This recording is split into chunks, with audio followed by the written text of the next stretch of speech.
सौभाग्य की एक बात है कि अब तो नकली की हद ही हो गई।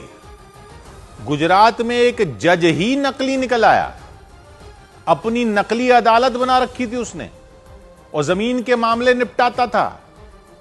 जमीन के झगड़े में अपने को उसने आर्बिट्रेटर घोषित कर रखा था। एक दो दिन नहीं, 5 साल से नकली अदालत चला रहा था। 5 साल से नकली अदालत चलती रहे और किसी को पता ना चले। एक आदमी जज बनकर डीएम वगैरह को ऑर्डर दे रहा था 5 साल से। सोच से भी परे की चीज है ये।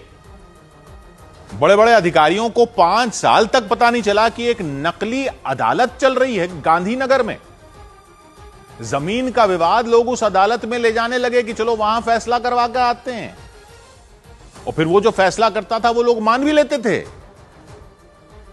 पब्लिक को भी लगता होगा कि जज से पंगा कौन ले भाई, उनको क्या पता कि जज ही नकली था।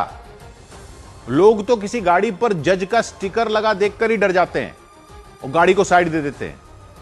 तो वो तो मान रहे होंगे कि उसके किए हुए फैसले, लेकिन फ्रॉड करने की भी तो कोई सीमा तो होती है। ऐसा कोई 5 साल तक कैसे कर सकता है? और कर सकता है तो पुलिस को तो डूब मरना चाहिए वहां की। ये पुलिस है जिसके इलाके में कोई नकली अदालत खोलकर बैठ जाए और 5 साल तक फैसले सुनाता रहे नकली जज बनकर। वो पुलिस पब्लिक की रक्षा करेगी? पहले अपनी तो रक्षा कर लो। चौराहे पर रेड लाइट क्रॉसिंग पर गाड़ी आधा फुट आगे खड़ी हो तो स्टॉप लाइन से, तो घर पर चालान भेज देते हो, और पूरी की पूरी नकली अदालत नहीं दिखी आपको? 5 साल तक नहीं दिखी। वो तो एक जमीन पर फ्रॉड जज साहब ने जो फैसला सुनाया, उस जमीन के मालिक ने फैसला नहीं माना तो वो सिविल कोर्ट में चला गया। वहां सिविल कोर्ट में उसने कहा कि ये आर्बिट्रेटर की अदालत में गए थे, उधर जज ने जो फैसला दिया है वो हमें मंजूर नहीं। तो सिविल कोर्ट के रजिस्ट्रार ने बोला, भाई कौन सा आर्बिट्रेटर, कौन सी अदालत, कौन सा जज है जिसने आपकी जमीन पर फैसला दे दिया जो आप मान नहीं रहे हो? तब जाकर पता चला कि भाई ये तो पूरी अदालत ही नकली चल रही थी।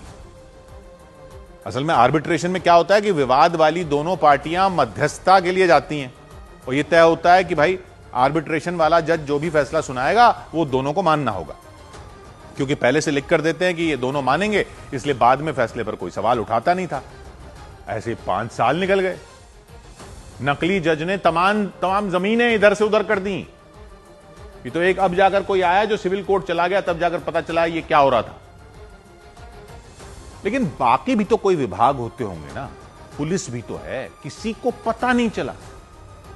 तो बताओ, पब्लिक ताली बजाए या हंसे या रोए? हे प्रभु, हे हरि, रामकृष्ण जगन्नाथम प्रेमानंदी, ये क्या हुआ? सौभाग्य की एक बात,